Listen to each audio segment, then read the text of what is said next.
We have discussed अच्छा खासा Doppler effect. बस कुछ अब जो है वो पास्ट पेपर 2 के क्वेश्चंस भी देख लेते हैं। थोड़ा बहुत डिफरेंट आता है, एक सवाल दिखाऊंगा वो 2-3 दफा रिपीट हुआ है, वो देखेंगे। ये वाला पार्ट नहीं करवा रहे, मैं हम पहले ही कर चुके हैं, ठीक है। ये बार बार रिपीटिंग में explain what is the longer route for transfers by reference to direction of propagation of energy, तो वही कहानी है, ठीक है। अच्छा, अब इधर आ जाते हैं इस पे, और आप लोग को ये बताया हुआ है the intensity of sound wave passing through the air is given by I equals to K V rho F squared A square. तो जैसे मैंने आपको बोला था, इंटेंसिटी जो है वो एफ स्क्वायर की डायरेक्टली प्रोपोर्शनल होती है, वो प्रूव हो गया। और इंटेंसिटी जो है वो एम्पलीट्यूड स्क्वायर की डायरेक्टली प्रोपोर्शनल होती है, वो प्रूव हो गया, ठीक है। तो वो बेसिकली इंटेंसिटी का असल फॉर्मूला जो है वो ये ऐसा वाहियत भी हो सकता है। खैर हमारा जो है वो इसमें जाने का जरूरत नहीं है। जो है वो क्या बोल रहे हैं, हमें बोल रहे हैं show that both side of the equation have the same SI base units. हमें दिखाना है सेम एसआई बेस यूनिट्स आ रहे हैं ऑन बोथ साइड्स। तो सबसे पहले तो इंटेंसिटी को वर्कआउट कर लेते हैं। इंटेंसिटी हमें पता था पावर पर यूनिट एरिया है। So power per unit area, power क्या होती है, पावर होती है वर्क डन अपॉन टाइम, ठीक है जी। So work done upon area into time हो गया ये।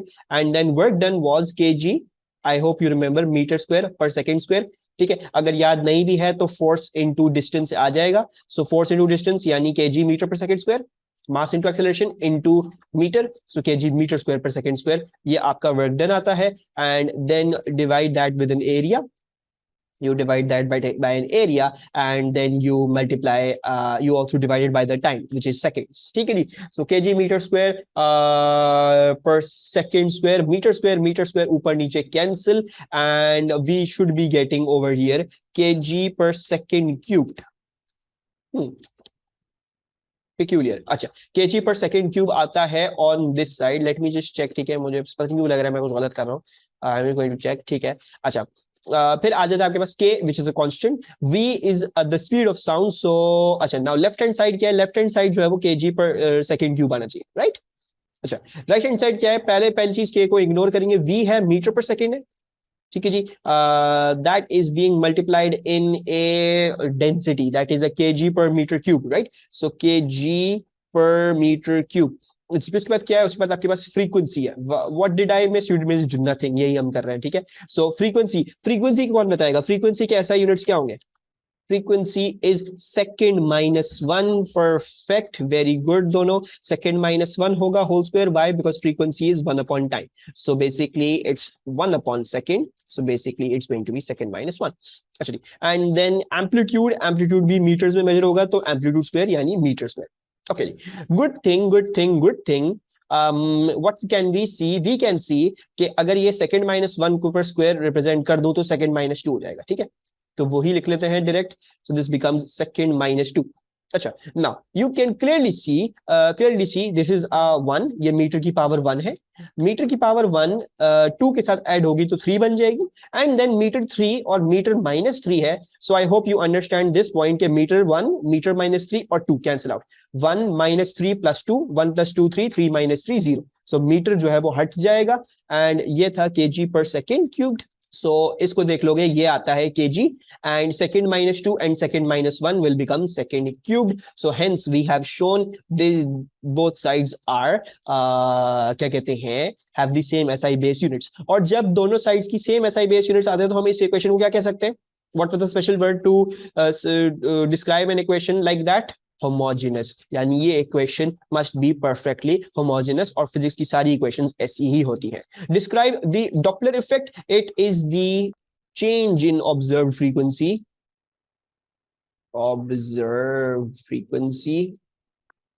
Due to relative motion between source and observer, between source and observer।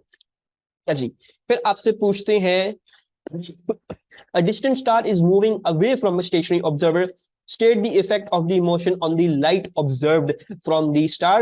तो आप लाइट की फ्रीक्वेंसी के बारे में बता सकते हो, आप लाइट की वेवलेंथ के बारे में कमेंट कर सकते हो, आप ये भी लिख सकते हो कि the light will be red shifted, उस पे भी मार्क्स मिल जाएंगे। तो whatever you want to write, you can write light will be red shifted, ठीक है। हमेशा जब भी जो दो चीजें मूव कर रही होंगी तो उन दोनों के बीच की जो लाइट होगी वो रेड शिफ्ट हो जाएगी, एक चीज से दूसरी जगह जो आ रही है वो रेड शिफ्ट लाइट आएगी। रेड शिफ्ट का क्या मतलब है, रेड शिफ्ट का मतलब ये है the wavelength of light will be stretched to higher wavelengths, stretched to higher wavelengths, या फिर आप फ्रीक्वेंसी के बारे में भी कमेंट कर सकते हो, तीनों पॉइंट्स वैलिड है। You can also say the observed frequency of light, the observed frequency of light will be lesser than the source frequency, lesser than the source, than source frequency. So you can write any of these points, that is perfect, उसमें कोई problem की बात नहीं है। अच्छा, a car travels at constant speed towards a stationary observer. The horn of the car sounds at a frequency of 510 hertz. The observer hears a frequency of 550 hertz. The speed of sound in air is 340 meter per second. Calculate the speed of the car. So FO will equals to minus wala perspective plus wala perspective. It shall be a minus wala perspective because you are moving away. So let's do this jaldi se. So we are getting FO, हमें पता हुआ है FO, here's the frequency of 550 hertz. This is your FO. ठीक है जी, ये आपका FO था. Speed of sound in air was 340, नीचे भी 340. VS क्या है? VS आपको ढूंढने को बोला है, तो VS आपको ढूंढने को बोला है. और अब 510 is the source frequency. ठीक है, so into 510. Okay, so let's work out VS. So इसको ऊपर भेज देते हैं. So 340 minus VS will equals to 340 upon 550. ठीक है, 550 को नीचे लाया, उसको ऊपर भेज दिया, into 510, and then minus VS shall equals to 340 into 510 upon 550, and then ये उधर जाएगा तो minus 340 हो जाएगा. ठीक है जी, so calculate that and then negative sign से multiply करके जो भी आ रहा होगा answer. Give me the speed 24.7. Okay, thank you, Abdullah. So we are getting VS as a 24.7. Let's check our data. Too significant, too significant, too significant. So what should I write my answer as? 25. Perfect. ठीक है, and now on to your question, जो I believe has come about like मेरे हिसाब से जहां तक मैंने देखे, I've seen this सवाल at least 2 times in paper 2s, at least 2 times, और paper 1s में भी आया हुआ है काफी दफा.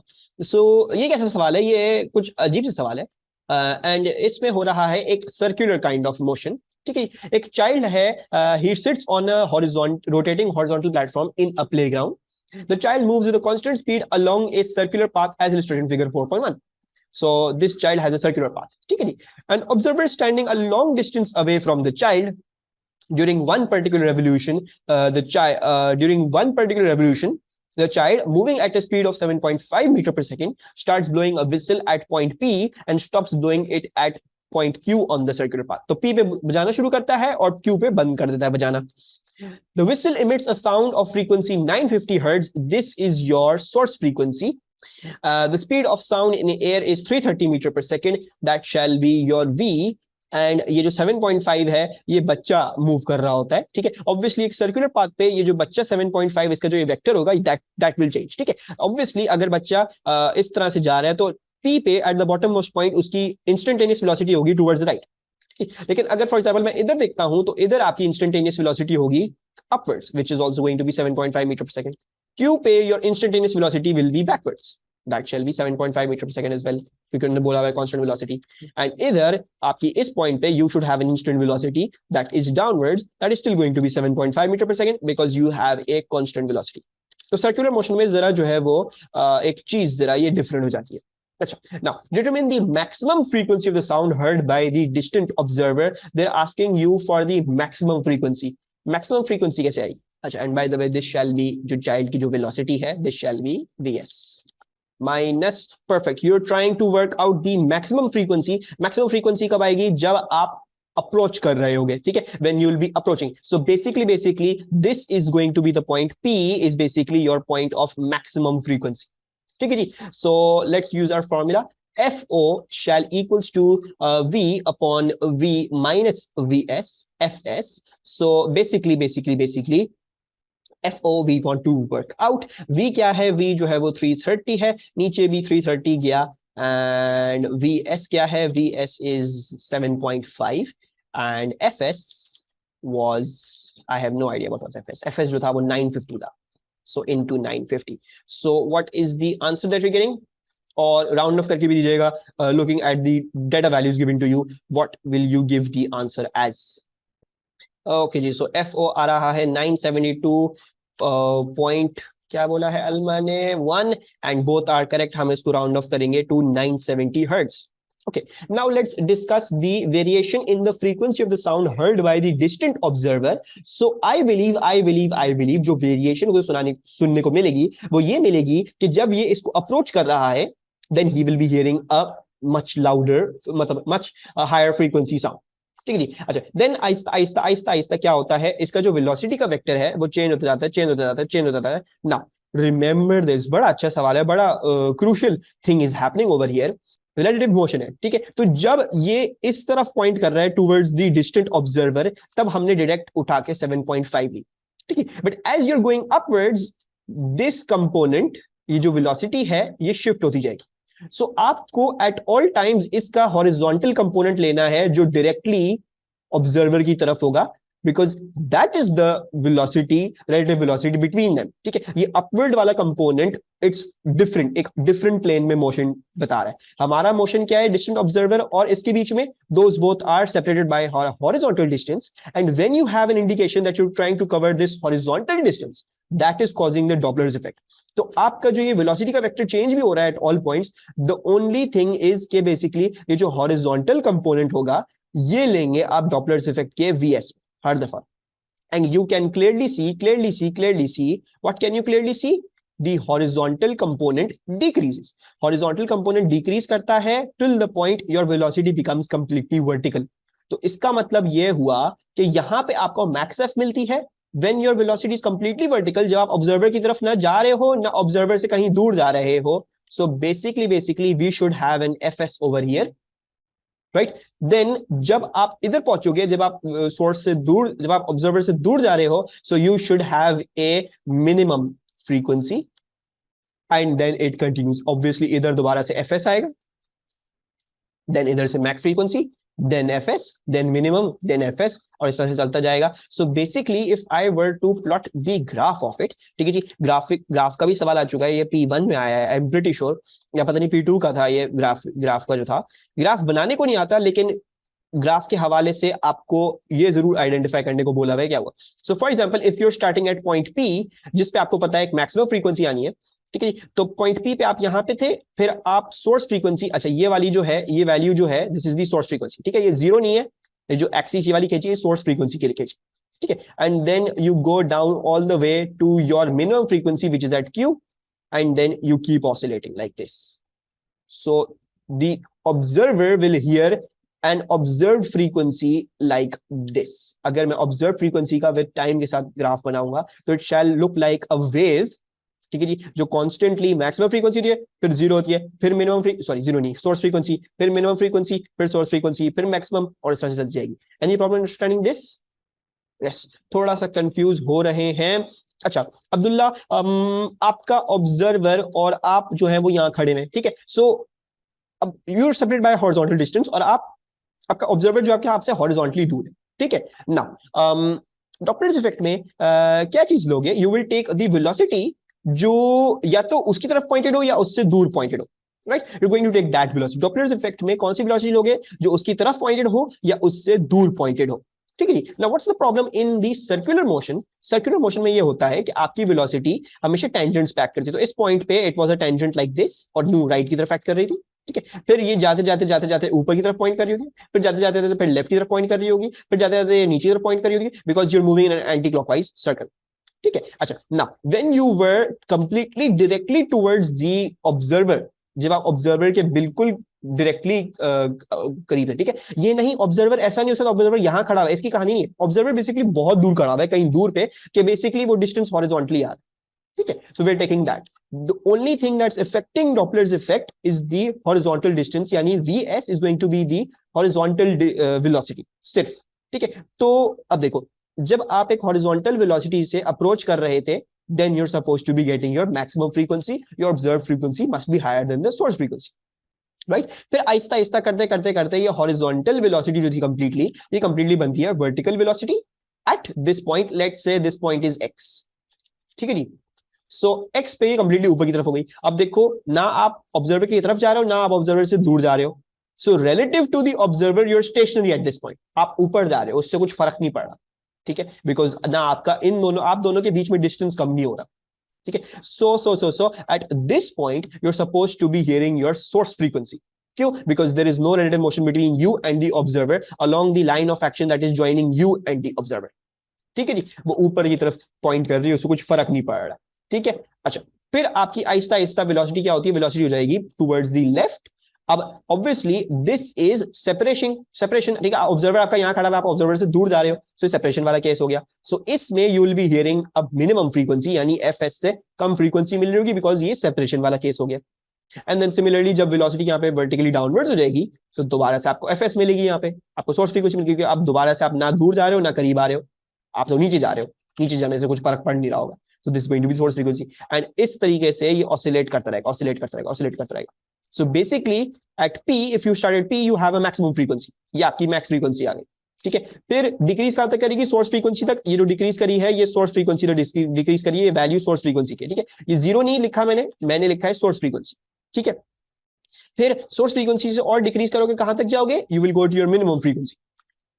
देन ऊपर आओगे, वापस से सोर्स फ्रीक्वेंसी पे आए, फिर सोर्स फ्रीक्वेंसी के बाद कहां जाओगे? वापस से मैक्सिमम फ्रीक्वेंसी पे जाओगे, फिर सोर्स फ्रीक्वेंसी, फिर मिनिमम, फिर मैक्सिमम, फिर मिनिमम, फिर सोर्स, और इस तरह से कर करके you will keep doing all of these कहानी। सही है? तो दिस इज सवाल जो आई थिंक पेपर 2 में तो 2 से 3 दफा आया है, आई एम प्रीटी श्योर 2 दफा तो आया हुआ है। ये तो एक है उसमें से। दूसरा ये था, दूसरा वाला ये था कि उसमें से डिफरेंस निकालना था इन दोनों के पीछे। हमारे ख्याल से रिसेंटली भी एक और दफा आया है, ये 3 दफा आई थिंक आया हुआ है, और पेपर 1 में भी काफी दफा आया हुआ। पेपर 1 में तो ग्राफ वाला पर्सपेक्टिव भी आया हुआ है कि ग्राफ आपको देके पूछा गया कि ये क्या चीज हो रही है। अगर सर्कुलर मोशन में सरफेस मूव कर रहा है, ग्राफ दे दिया आपको, आपको पूछ ले क्या है, आपने बता दिया डॉपलर इफेक्ट है। They can ask you by giving you the graph कि हमें सोर्स वेलोसिटी बताओ, क्योंकि आपको इधर ग्राफ में you can work out the maximum frequency, you can work out the minimum frequency. ठीक है, you can work out the source frequency from the graph. ठीक है, सब कुछ इसमें आ जाएगा, एफ ओ एफ एस सब कुछ इसमें है, बस उनको एक वी देना पड़ेगा, बाकी वी एस आप निकाल सकते हो। तो सब ऐसे सवाल पूछे जा सकते हैं। ठीक है, ग्राफिकल पर्सपेक्टिव भी दिया जा सकता है, keep this in your mind. ठीक है जी, सो आपको बोल रहे हैं describe the variation in the frequency of the sound heard by the distant observer. तो हम जरा फ्रीक्वेंसी की वेरिएशन निकाल लेते हैं। तो हमने तो पहले कहा कि पी से जब आप इस पॉइंट तक जाओगे, लेट्स से एक्स जो मैंने डायग्राम में मार्क किया हुआ है, you will start hearing your source frequency. Source frequency क्या थी? सोर्स फ्रीक्वेंसी थी 950 हर्ट्ज। ठीक है, so let's write this down. The frequency decreases from 970 hertz to 950 hertz। ठीक है जी, एट पॉइंट एक्स। ठीक है जी, एट पॉइंट एक्स लिख रहा हूं, लेकिन एक्स दिया हुआ नहीं था, ये मैंने खुद मार्क किया है। तो आप ऐसे कर सकते हो, आप पॉइंट को भी मार्क करके उनको बता दो कि मार्क्ड ऑन डायग्राम, आप देख लो वहां पे जाके। ठीक है, मार्क्ड ऑन डायग्राम, इसमें आपके कोई मार्क्स नहीं कटेंगे, मार्क्ड ऑन डायग्राम। ठीक है, and then we need to describe till Q. तो क्यू पे ऐसा करते हैं, क्यू पे भी फ्रीक्वेंसी निकाल लेते हैं, ताकि हम एक क्वांटिटेटिव आंसर दे सकते हैं, न्यूमेरिकल आंसर देख सकें। ठीक है, सो क्यू पे अगर निकालेंगे, so it shall be F O will equals to V upon V. अब दूर जा रहे हो, सेपरेशन वाला केस है, so V plus V S and F S. Then F O we want to work out, V क्या है? We आपका था 330 अपॉन 330। वी एस क्या था आपका? वी एस आपने वर्कआउट किया था, that was a, V S आपको दिया हुआ था 7.5 आपको दिया हुआ था, और सोर्स फ्रीक्वेंसी आपको दी हुई है 950। सो ऑब्जर्व फ्रीक्वेंसी क्या आ रही है at Q? What's the observe frequency at Q? I think it should be a 930 if I am not wrong, it is 930। सो इसका मतलब है क्यू पे आपको 930 हर्ट्ज मिल रहे हैं। So basically the frequency decreases from 970 to 950 hertz at point X, and then to 930 hertz at point Q. ठीक है जी, now you could have also written the frequency decreases from 970 to the source frequency and then further below the source frequency। लेकिन जैसे मैंने आपको recommend किया है, जब तक आपके पास you can give a numerical answer, जब आप न्यूमेरिकल आंसर दे सकते हो, तो don't go with just decreasing या इंक्रीजिंग या रिमेन सेम, या गिव अ न्यूमेरिकल वैल्यू। ठीक है, जब न्यूमेरिकल आंसर दे सकते हो, it is always better to give a numerical answer. ठीक है, क्योंकि because you never know, mark scheme में हो सकता है they might be wanting a numerical answer, mark scheme में हो सकता है they are just good enough with a decreasing, simple decreasing. लेकिन जब न्यूमेरिकल दोगे तो ऑटोमेटिकली दोनों चीजें कवर अप हो जाएंगी। ठीक है, so always try to give the numerical perspective अगर हो सके, अगर नहीं हो सके तो डिक्रीजिंग इंक्रीजिंग लिखना होगा, और तो कुछ नहीं करना होगा। ठीक है, so that is that Doppler's effect is complete. यहां तक हमारी जो है वो पूरी discussion regarding Doppler's effect complete हो जाती है। Any problems regarding Doppler's effect? This shall be 970, this shall be 930, and this shall be a 950.